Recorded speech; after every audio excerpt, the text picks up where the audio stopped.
Assalamualaikum warahmatullahi wabarakatuh. Perkenalkan, nama saya Nina Falihatul Ibriza. Di sini saya akan membahas mengenai teori konsumsi. Apa sih teori konsumsi itu?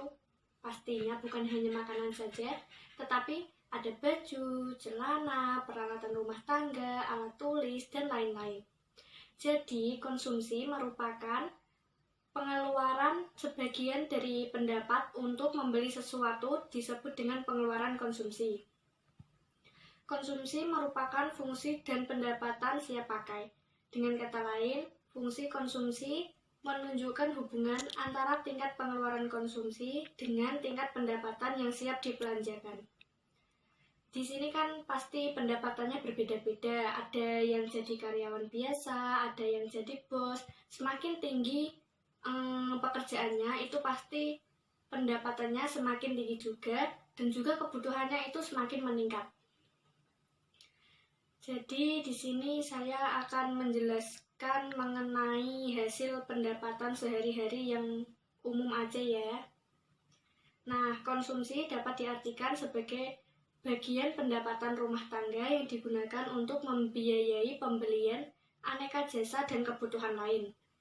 Besarnya konsumsi selalu berubah-ubah sesuai dengan naik turunnya pendapatan yang sudah tadi saya jelaskan.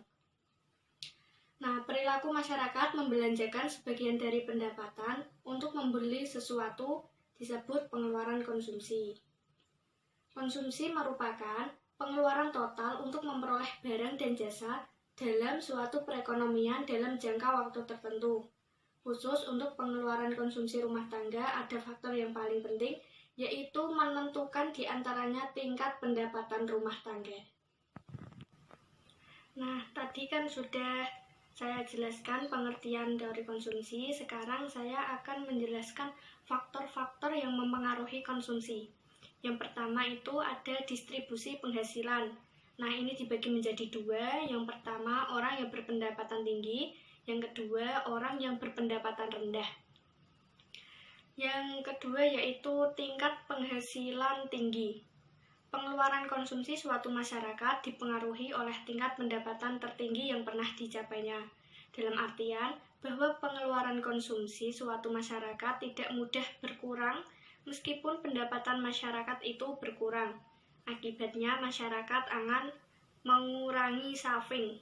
Bila mana pendapatan bertambah, maka konsumsi pun akan bertambah dengan lebih cepat. Bisa menjadi 2 kali lipat atau bahkan 3 kali lipat. Kenyataan demikian akan terus berlangsung sampai pada tingkat pertambahan pendapatan itu setinggi pendapatan tertinggi yang telah dicapai semula. Faktor yang ketiga yaitu penghasilan yang mungkin akan diterima. Besar penghasilan yang mungkin atau penghasilan yang diperkirakan akan diterima di masa-masa mendatang, seberapa besar pun akan berpengaruh pada besarnya konsumsi masa sekarang. Makin besar income seseorang, semakin besar pula pengeluaran konsumsinya. Yang keempat yaitu jumlah penduduk. Besarnya jumlah penduduk akan berpengaruh pada pengeluaran konsumsi masyarakat. Suatu perekonomian yang penduduknya relatif banyak, maka pengeluaran konsumsi akan lebih besar daripada perekonomian yang penduduknya sedikit.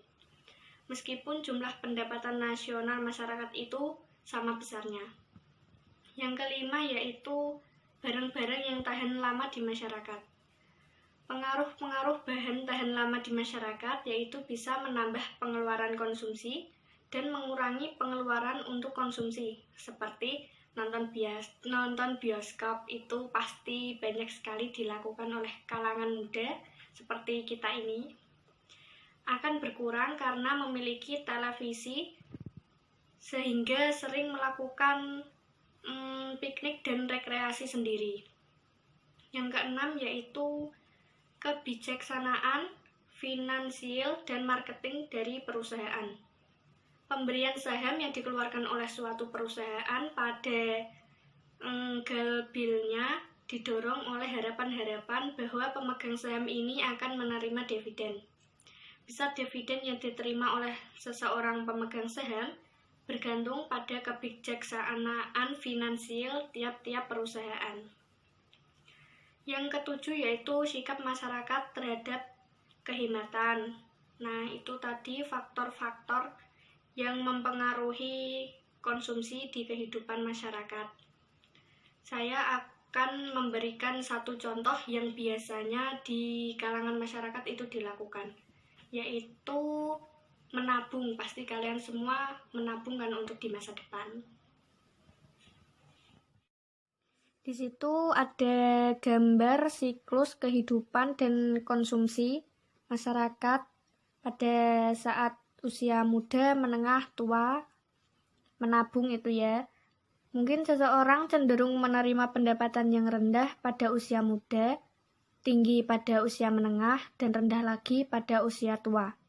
Maka rasio tabungan akan berfluktuasi sejalan dengan perkembangan umur mereka, yaitu orang muda akan mempunyai tabungan negatif, artinya itu masih rendah, masih di bawah standar, karena orang muda itu biasanya kan masih pindah-pindah kerja, pengen cari pengalaman terlebih dahulu. Ada yang dibuat nonton bioskop atau apa gitu. Lalu orang yang berumur menengah menabung dan membayar kembali pinjaman pada masa muda mereka. Nah, yang menengah ini itu kan bisa mereka itu sudah berpikir ke depannya itu mau bagaimana, merencanakan apa, jadi mereka menabung. Dan orang usia tua akan mengambil tabungan yang dibuatnya di masa usia menengah. Berarti yang dahulu itu mereka tabung itu dia ambil untuk kebutuhan di masa tuanya. Nah, sesungguhnya dalam kenyataan orang menumpuk kekayaan sepanjang hidup mereka dan tidak hanya orang yang pensiun saja. Apabila terjadi kenaikan dalam nilai kekayaan, maka konsumsi akan meningkat atau dapat dipertahankan lebih lama. Akhirnya, siklus kehidupan ini akan berarti menekan hasrat konsumsi, menekan koefisien pengganda, dan melindungi perekonomian dari perubahan-perubahan yang tidak diharapkan, seperti perubahan dalam investasi, ekspor, maupun pengeluaran-pengeluaran lainnya. Nah, itu tadi siklus kehidupan dan konsumsi di masyarakat. Di situ ada gambar. Nah, itu adalah pembahasan dari saya. Semoga bermanfaat dan pesan saya, jangan lupa menabung untuk di masa depan. Oke, sekian. Terima kasih. Wassalamualaikum warahmatullahi wabarakatuh.